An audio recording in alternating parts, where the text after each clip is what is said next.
నమస్కారం ఘంటారావానికి స్వాగతం. ముందుగా ప్రధానాంశాలు. రేపటి నుంచి పార్లమెంట్ బడ్జెట్ సమావేశాలు. జనాకర్షక నిర్ణయాలపై సర్వత్రా ఆసక్తి.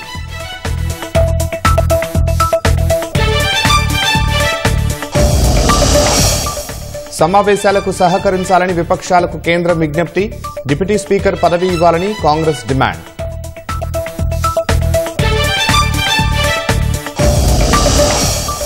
రాష్ట్రంలో మరో 3 రోజుల పాటు మోస్తరు వర్షాలు. పలు జిల్లాలకు యెల్లో హెచ్చరికలు జారీ.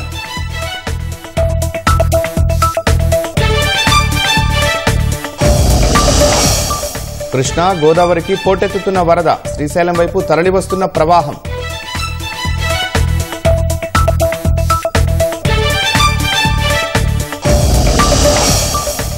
మూసీ సుందరీకరణపై భారాస విమర్శలు. కేటాయింపుల పెంపు వ్యాఖ్యల ఉద్దేశమేంటని నిలదీత.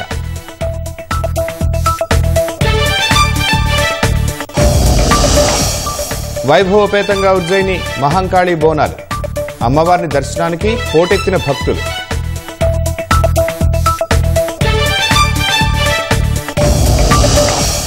కేరళలో నిఫా వైరస్తో 14 ఏళ్ల బాలుడు మృతి. నిర్ధారించిన కొన్ని గంటల్లోనే దుర్మరణం.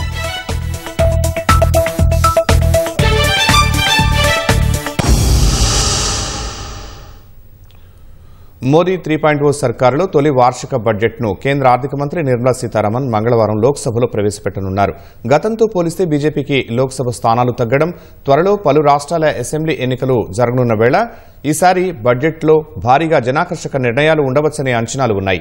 ఆయుష్మాన్ భారత్ కింద ఆరోగ్య బీమా లబ్దిదారులు, బీమా మొత్తం పెంపు, ఆదాయపు పన్ను విషయంలో ఉపశమనాలు సహా సామాజిక సంక్షేమ వ్యయాలను పెంచే అవకాశాలున్నాయి. కొత్త పద్ధతిలో అభివృద్ధి, సంక్షేమాల మధ్య ప్రభుత్వం సమతూకం పాటించాలని ఆర్థిక నిపుణులు సూచిస్తున్నారు. స్వాతంత్ర్యం సిద్ధించి 100 ఏళ్లు పూర్తయ్యే 2047 నాటికి అభివృద్ధి చెందిన దేశంగా అవతరించాలని భారత్ కాంక్షిస్తోన్న వేళ దాన్ని సాకారం చేసుకునేందుకు అవసరమైన కార్యాచరణ ప్రణాళికను కేంద్ర ప్రభుత్వం ఈ నెల 23న ప్రవేశపెట్టనున్న 2024-25 పూర్తిస్థాయి బడ్జెట్లో ఆవిష్కరించే అవకాశాలు కనిపిస్తున్నాయి. మోదీ 3.0 సర్కారుకు ఇదే తొలిపద్దు కావడం కూడా ఈ బడ్జెట్ పై అంచనాలు, ఆశలు అధికమవడానికి కారణమవుతోంది. ముచ్చటగా మూడోసారి అధికార పీఠాన్ని దక్కించుకోగలిగినప్పటికీ గతంతో పోలిస్తే లోక్సభలో భాజపా సంఖ్యాబలం తగ్గింది. ఈ నేపథ్యంలో ఆర్థిక క్రమశిక్షణ పాటిస్తూనే జనాకర్షక నిర్ణయాలను ప్రభుత్వం ప్రకటించొచ్చని విశ్లేషకులు అంచనా వేస్తున్నారు. సార్వత్రిక ఎన్నికల నేపథ్యంలో కేంద్ర ప్రభుత్వం ఈ ఏడాది ఫిబ్రవరిలో 2024-25కు సంబంధించి మధ్యంతర బడ్జెట్ నే ప్రవేశపెట్టింది. అందులో స్థిరత్వానికి అధిక ప్రాధాన్యం ఇచ్చింది. భవిష్యత్ ప్రాధాన్యాలను స్పష్టం చేస్తూ పూర్తిస్థాయి పద్దును మంగళవారం ప్రవేశపెట్టనుంది. కేంద్ర ఆర్థిక మంత్రిగా నిర్మలా సీతారామన్ తీసుకురానున్న 7వ బడ్జెట్ ఇది. కొత్త పద్దులో అభివృద్ధి, సంక్షేమాల మధ్య ప్రభుత్వం సమతూకం పాటించాలని, వృద్ధికి ఊతమివ్వడంతో పాటు ద్రవ్యోల్బణం కట్టడిపై దృష్టి సారించాలని ఆర్థిక నిపుణులు సూచిస్తున్నారు.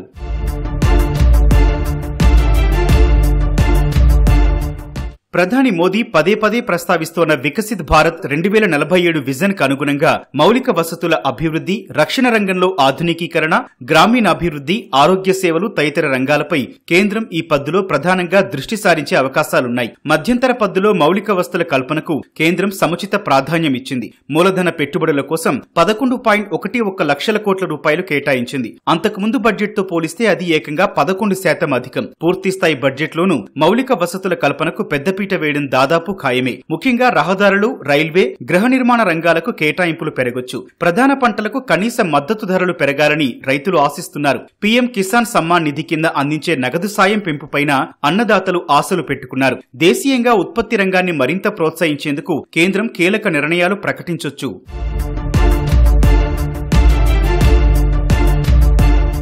గత కొన్నేళ్లలో జీవన వ్యయం గణనీయంగా పెరిగింది. అందుకు తగ్గట్టు వేతన జీవులకు ఆదాయ పన్ను విషయంలో ఉపశమనాలు మాత్రం దక్కలేదు. ఈసారైనా కాస్త ఊరట దక్కుతుందేమోనని ఉద్యోగులు ఆశగా ఎదురుచూస్తున్నారు. 10 లక్షల రూపాయలలోపు ఆదాయమున్న మధ్యతరగతి పన్ను చెల్లింపుదారులకు కొత్త పద్దులో కొంత ఉపశమనం లభించే అవకాశాలున్నట్లు విశ్లేషణలు వినిపిస్తున్నాయి. ప్రభుత్వం ఈసారి పన్ను రేట్లను తగ్గిస్తుందని, 5 లక్షల రూపాయల వార్షిక ఆదాయం వరకు పూర్తిగా పన్ను మినహాయింపునిచ్చే అవకాశం ఉందని అంచనాలు వెలువడుతున్నాయి.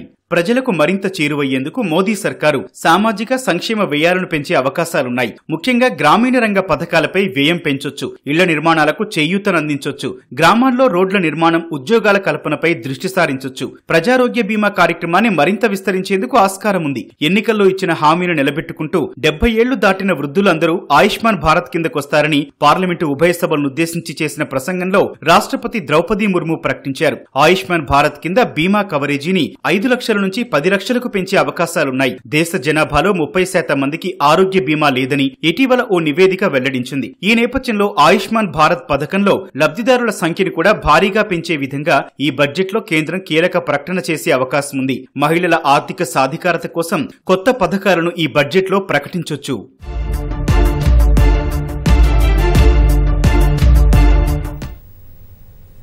పార్లమెంటు బడ్జెట్ సమావేశాల సందర్భంగా జరిగిన అఖిలపక్ష భేటీలో లోక్సభ డిప్యూటీ స్పీకర్ పదవి ప్రతిపక్షానికి ఇవ్వడం సహా నీట్ ప్రశ్నపత్రం లీక్పై చర్చ జరగాలని కాంగ్రెస్ డిమాండ్ చేసింది. దీనిపై స్పందించిన పార్లమెంటరీ వ్యవహారాల శాఖ మంత్రి కిరణ్ రిజిజు సభ సజావుగా సాగేలా చూడటం అధికార ప్రతిపక్షాల ఉమ్మడి బాధ్యత అని తెలిపారు.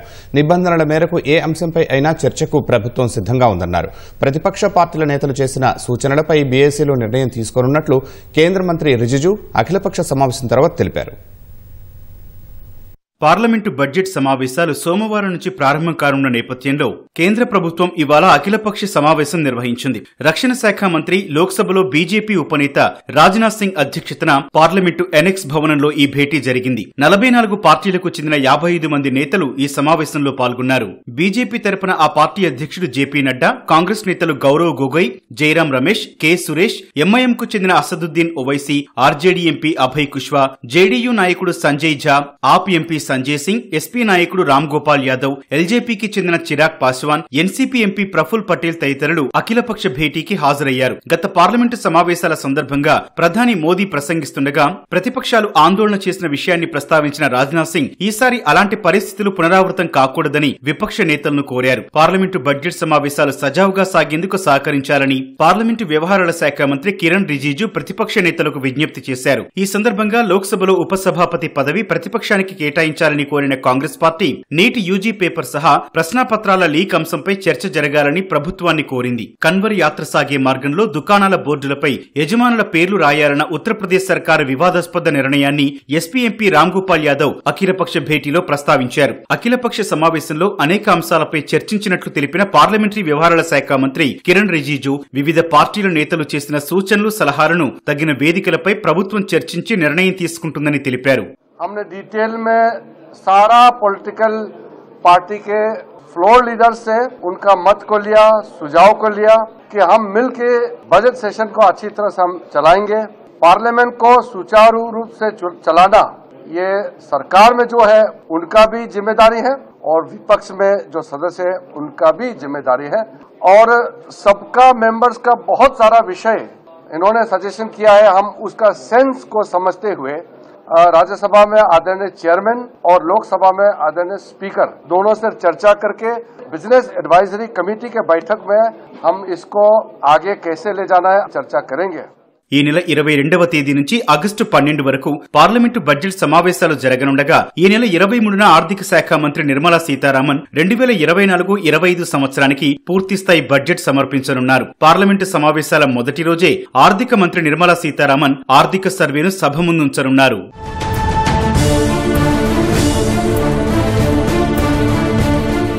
పార్లమెంటు కార్యకలాపాలు హుందావుగా, సజావుగా నిర్వహించుకునేందుకు సభ్యులు పాటించాల్సిన మార్గదర్శకాలపై రాజ్యసభ బులెటిన్ విడుదల చేసింది. సభాధ్యక్షుడి రూలింగ్స్ ను సభ్యులు ప్రత్యక్షంగా గాని పరోక్షంగా గాని పార్లమెంటు లోపల లేదా వెలుపల విమర్శించరాదని పేర్కొంది. సభ లోపల వందే మాత్రం, జైహింద్ వంటి నినాదాలు ఇవ్వరాదని, ప్లకార్డులు ప్రదర్శించరాదని స్పష్టం చేసింది. ఎగువ సభలోకి ప్రవేశించే సమయంతో పాటు సభ నుంచి నిష్క్రమించేటప్పుడు ప్రతి సభ్యుడు అధ్యక్ష స్థానానికి తలవంచి అభివాదం చేయాలంటూ సభ్యుల కోసం రూపొందించిన హ్యాండ్బుక్ లోని నిబంధనలను మరోసారి గుర్తు చేసింది. కేంద్ర హోంశాఖ మంత్రి అమిత్ షా ఇండియా కూటమిపై ఎదురుదాడి పెంచారు. ఎన్సీపీ వ్యవస్థాపకుడు శరద్ పవార్ దేశంలోనే అతిపెద్ద అవినీతి నాయకుడని ఆరోపించారు. అవినీతిని సంస్థాగతం చేశారని అమిత్ షా విమర్శించారు. పూణేలో జరిగిన బీజేపీ రాష్ట్ర స్థాయి సమావేశంలో పాల్గొన్న అమిత్ షా సార్వత్రిక ఎన్నికల్లో ఓటమి పాలైనా కూడా రాహుల్ గాంధీలో అహంకారం తగ్గలేదని దుయ్యబట్టారు. ఈ ఏడాది జరిగే మహారాష్ట్ర, హర్యానా, జార్ఖండ్ అసెంబ్లీ ఎన్నికల్లో బీజేపీ గెలిస్తే రాహుల్ అహంకారం అణుగుతుందన్నారు. శివసేన యూబీటీ వర్గం అధినేత ఉద్దవ్ ఠాక్రేను ఔరంగజేబు అభిమాన సంఘం నాయకుడిగా అభివర్ణించారు. 1993లో జరిగిన ముంబై వరుస బాంబు పేలుళ్ల కేసులో దోషిగా తేలిన యాకూబ్ మీనన్కు క్షమాభిక్ష ప్రసాదించాలని ఆందోళన చేశారని అమిత్ షా ఆరోపించారు. బీజేపీ సారథ్యంలోని మహాయుతి 2014-2019 శాసనసభ ఎన్నికల్లో మాదిరిగానే ఈసారి కూడా మెజార్టీ స్థానాలు సాధిస్తుందని అమిత్ షా ధీమా వ్యక్తం చేశారు. రాష్ట్రంలో ఇవాళ కొన్ని జిల్లాల్లో భారీ వర్షాలు కురిసే అవకాశం ఉందని హైదరాబాద్ వాతావరణ కేంద్రం వెల్లడించింది. ఆదిలాబాద్, కుమురం భీం, ఆసిఫాబాద్, మంచిర్యాల, జయశంకర్ భూపాలపల్లి, ములుగు, భద్రాద్రి కొత్తగూడెం, ఖమ్మం, నల్గొండ, సూర్యాపేట జిల్లాల్లో ఉరుములు మెరుపులతో కూడిన భారీ వర్షాలు కురిసే అవకాశం ఉందని ప్రకటించింది. ఈ జిల్లాలకు వాతావరణ శాఖ ఇప్పటికే ఎల్లో హెచ్చరికలు జారీ చేసింది. రాగల 3 రోజులు రాష్ట్రంలో ఉరుములు మెరుపులతో పాటు గంటకు 30 నుంచి 40 కిలోమీటర్ల వేగంతో ఈదురుగాలులతో కూడిన మోస్తరు వర్షాలు అక్కడక్కడ కురిసే అవకాశం ఉందని వాతావరణ కేంద్రం వివరించింది. ఎగువన కురుస్తున్న భారీ వర్షాలతో రాష్ట్రంలోని పలు ప్రాజెక్టులు జలకళని సంతరించుకున్నాయి. నిజామాబాద్ జిల్లాలోని శ్రీరాంసాగర్ ప్రాజెక్టు పూర్తిస్థాయి నీటి మట్టం 1091 అడుగులు కాగా ప్రస్తుతం నీటి మట్టం 1067 అడుగులుగా ఉంది. వరద తాకిడితో కడెం ప్రాజెక్టు కళకళ్లాడుతోంది. కడెం జలాశయం పూర్తిస్థాయి నీటి మట్టం 700 అడుగులు కాగా ప్రస్తుత నీటి మట్టం 690.875 అడుగులు ఉంది. కామారెడ్డి జిల్లా నిజాంసాగర్లోకి స్వల్పంగా 385 క్యూసెక్ల వరద నీరు వచ్చి చేరింది. నిజాంసాగర్ పూర్తిస్థాయి నీటి మట్టం 1405 అడుగులు ఉండగా ప్రస్తుత నీటి మట్టం 1387 అడుగులు చేరింది. భూపాలపల్లి జిల్లా కాళేశ్వరం ప్రాజెక్టులోని మేడిగడ్డ బ్యారేజీకి వరద పోటెత్తుతోంది. 4,06,550 క్యూసెక్ల ప్రవాహం వస్తుండటంతో 85 గేట్లెత్తి నీటిని దిగువకు విడుదల చేస్తున్నారు. భద్రాచలం వద్ద క్రమక్రమంగా గోదావరి నీటి మట్టం పెరుగుతోంది. భద్రాచలం వద్ద గోదావరి నీటి మట్టం 43 అడుగులకు చేరడంతో మొదటి ప్రమాద హెచ్చరిక జారీ చేశారు. క్రమంగా వరద ఉధృతి పెరుగుతున్నందున లోతట్టు ప్రాంతాల ప్రజలు అప్రమత్తంగా ఉండాలని అధికారులు హెచ్చరించారు. ఎగువ ప్రాంతాల్లో కురుస్తున్న భారీ వర్షాలతో కృష్ణమ్మ పరవళ్లు తొక్కుతోంది. కృష్ణానదిపై ఉన్న ప్రాజెక్టులు నిండుకుండలా దర్శనమిస్తున్నాయి. ఆల్మట్టి, నారాయణపూర్ నుంచి జూరాల జలాశయంలోకి భారీగా వరద నీరు వచ్చి చేరుతోంది. ఎగువ నుంచి వరద ఉధృతి పెరుగుతుండటంతో జూరాల వద్ద 17 గేట్లెత్తి శ్రీశైలం, నాగార్జునసాగర్ జలాశయంలోకి నీటిని విడిచిపెడుతున్నారు. జూరాల ప్రాజెక్టు నుంచి 96,141 క్యూసెక్ల వరద నీరు శ్రీశైలం జలాశయానికి చేరుతోంది. అప్రమత్తంగా ఉండాలంటూ జోగులాంబ, గద్వాల, నారాయణపేట జిల్లాలోని నదీతీర ప్రాంత ప్రజలకు అధికారులు ఇప్పటికే హెచ్చరికలు జారీ చేశారు. రాష్ట్ర నయాగారాగా పిలుచుకునే ములుగు జిల్లా చీకుపల్లి గ్రామ శివారు అటవీ ప్రాంతంలోని బొగతా జలపాతం జల సవ్వడులతో వెండి వెలుగులు విరజిమ్ముతోంది. తెలంగాణ, ఛత్తీస్గఢ్ సరిహద్దు అడవి ప్రాంతంలో కురిసిన భారీ వర్షాలకు వాగులు, వంకల నుంచి భారీగా వరద ప్రవాహం పెరగడంతో బొగతా జలపాతం పరవళ్లు తొక్కుతోంది. తెల్లటి పాలనురగలా వచ్చే జలధారలు పర్యాటకులను కనువిందు చేస్తున్నాయి. ఆదిలాబాద్ జిల్లాలోని కుంటాల జలపాతం కొత్త అందాలు సంతరించుకుంది. జోరు వానలకు భారీగా వరద ప్రవాహం జత కలిసి జలపాతంలో జల సవ్వడి హోరెత్తుతోంది. పొచ్చెర, గాయత్రి జలపాతాలు సైతం ఎగసిపడుతున్నాయి. వర్షాల నేపథ్యంలో అటవీ శాఖ అధికారులు 3 రోజుల పాటు పర్యాటకులకు అనుమతి నిలిపివేశారు.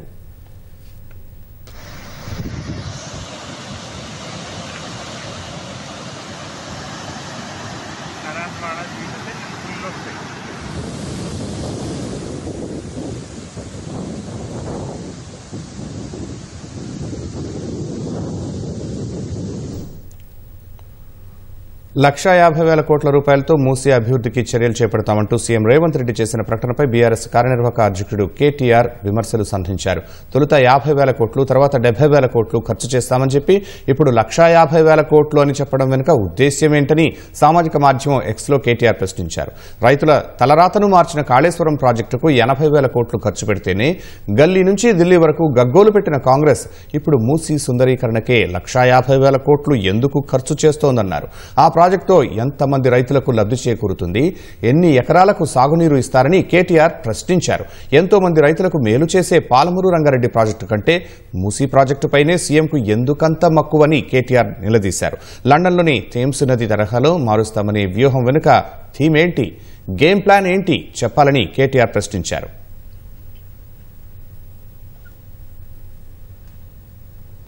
కేరళలో నిపా వైరస్ సోకిన 14 ఏళ్ల బాలుడు మృతి చెందాడు.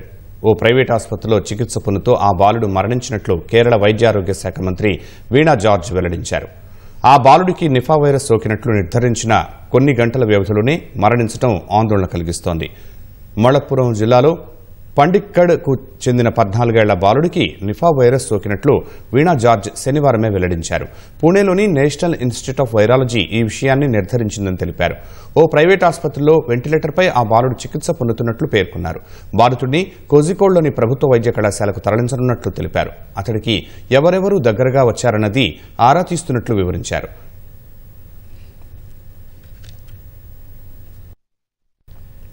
సికింద్రాబాద్ ఉజ్జయిని మహంకాళి అమ్మవారి బోనాలు అంగరంగ వైభవంగా సాగుతున్నాయి.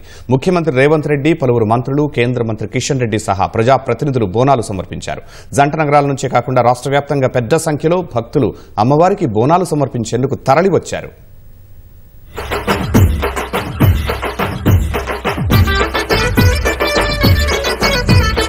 సికింద్రాబాద్ ఉజ్జయిని మహంకాళి అమ్మవార్లకు ఉదయాన్నే ప్రభుత్వం తరపున ముఖ్యమంత్రి రేవంత్ రెడ్డి పట్టు వస్త్రాలు సమర్పించారు. అంతకుముందు ఆలయ సిబ్బంది, స్థానిక ప్రజాప్రతినిధులు ముఖ్యమంత్రికి మేళ తాళాలతో ఘనస్వాగతం పలికారు.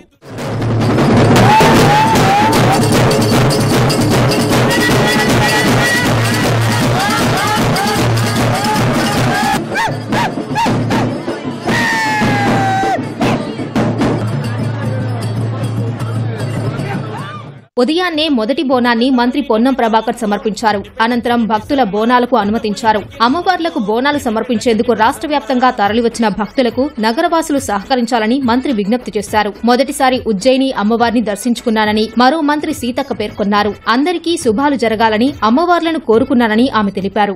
జంట నగరాలకు సంబంధించే కాక కొన్ని వందల సంవత్సరాల నుంచి వస్తున్నటువంటి ఒక చారిత్రాత్మకమైనటువంటి సాంప్రదాయమైనటువంటి సంస్కృతికి అద్దం పట్టే ఈ బోనాల పండుగను ప్రతి ఒక్కరూ జరుపుకుంటారు. ఈ జరుపుకునేటువంటి సందర్భంలో ఎక్కడ కూడా ఇబ్బంది రాకుండా ప్రభుత్వం అన్ని చర్యలు తీసుకున్నప్పటికీ ఈరోజు ఇక్కడ మళ్ళీ 28 నాడు లాల్ దర్వాజాలో జరిగేటువంటి ఉత్సవాలు కావచ్చు, దాని తర్వాత పలహార బండ్లు కావచ్చు, మిగతా రంగం కావచ్చు, అంబారీ కావచ్చు, అన్ని కార్యక్రమాలు విజయవంతం కావడానికి అక్కడ ఉన్నటువంటి ఇక్కడ స్థానికంగా ప్రజలు, ఎందుకంటే బయట జిల్లాల నుంచి కూడా అందరూ వస్తూ ఉన్నారు, పండుగ విజయవంతం అయ్యే విధంగా అందరూ సహకరించాలని ప్రజలందరికీ, ఎందుకంటే ప్రభుత్వం ఎన్ని చర్యలు తీసుకున్నా ప్రజల సహకారం అవసరం. సమ్మక్క సార్లమ్మ బిడ్డలం, సమ్మక్క సార్లమ్మ మొక్కుకునే వాళ్ళం. కానీ ఇక్కడ ఈ ఉజ్జయిని మహంకాళమ్మ నుంచి కూడా చాలా మంది భక్తులు మేడారం వచ్చి సమ్మక్క సార్లమ్మను మొక్కుకుంటా ఉన్నారు. ఆ ప్రాంత బిడ్డలుగా కూడా ఈరోజు నేను ఇక్కడికి మరి రావడం నాకు చాలా అదృష్టంగా భావిస్తా ఉన్నాను. ఆ దేవుడి ఒకటే వరం కోరుకున్నా, ప్రజలందరికీ మంచి జరగాలి, పాడి పంటలు ఉండాలి, ఎప్పుడూ కూడా విద్వేషకరమైనటువంటి ఆలోచనలు ఎవరికి రానియకుండా ఒకరినొకరు ప్రేమించుకొని గౌరవించుకొని శాంతియుతమైనటువంటి సమాజం వర్ధిల్లే విధంగా మరి అందరిపైన దీవెనలు ఇవ్వాలని ఆ దేవుణ్ణి కోరుకోవడం జరిగింది. అమ్మవారిని హర్యానా గవర్నర్ బండారు దత్తాత్రేయ, ఆయన కుమార్తె విజయలక్ష్మి కలిసి బోనాలు సమర్పించారు. కేంద్ర మంత్రి కిషన్ రెడ్డి సతీ సమేతంగా తరలివచ్చి అమ్మవార్లకు బోనం సమర్పించారు. భాగ్యనగరానికి బోనాలు తలమానికంగా నిలుస్తున్నాయని కిషన్ రెడ్డి తెలిపారు. ఆడబిడ్డలను గౌరవించుకునే సంప్రదాయం బోనాల పండగని మల్కాజ్గిరి ఎంపీ ఈటెల రాజేందర్ పేర్కొన్నారు. దేశంలో ఎక్కడా లేని విధంగా బోనాల పండుగ మన తెలంగాణకు, మన భాగ్యనగరానికి మాత్రమే ప్రత్యేకమైనటువంటి పండుగ. ఇది పూర్తిగా ప్రకృతి వైపరీత్యాలు రాకుండా గ్రామ ప్రజలను ఆరోగ్యంగా ఉంచాలని అమ్మవారిని కోరుకునేటువంటి పండుగ. అన్ని వర్గాల ప్రజలు కూడా సుఖ సంతోషాలతో ఉండాలి, ఏ రకమైనటువంటి సమస్య లేకుండా ఉండాలని కోరుకునేటువంటి పండుగ. ఈ పండుగ సందర్భంగా ప్రతి ఒక్కరు కూడా హృదయపూర్వకమైనటువంటి శుభాకాంక్షలు తెలియజేస్తా ఉన్నాను. ఆషాఢ మాసంలో ఆడబిడ్డలందరినీ కూడా మళ్లీ తల్లిగారింటికి తోలుకొని వచ్చి ఆ ఆడబిడ్డల్ని గౌరవించుకొని పసుపు బియ్యం పెట్టుకొని ఆడబిడ్డల ఆశీర్వాదం తీసుకొని ఆడబిడ్డల్ని గౌరవించుకున్నటువంటి సనాతన సాంప్రదాయం ప్రపంచంలో ఎక్కడ లేదు. అది కేవలం తెలంగాణ ప్రాంతంలో మాత్రమే ఉంది.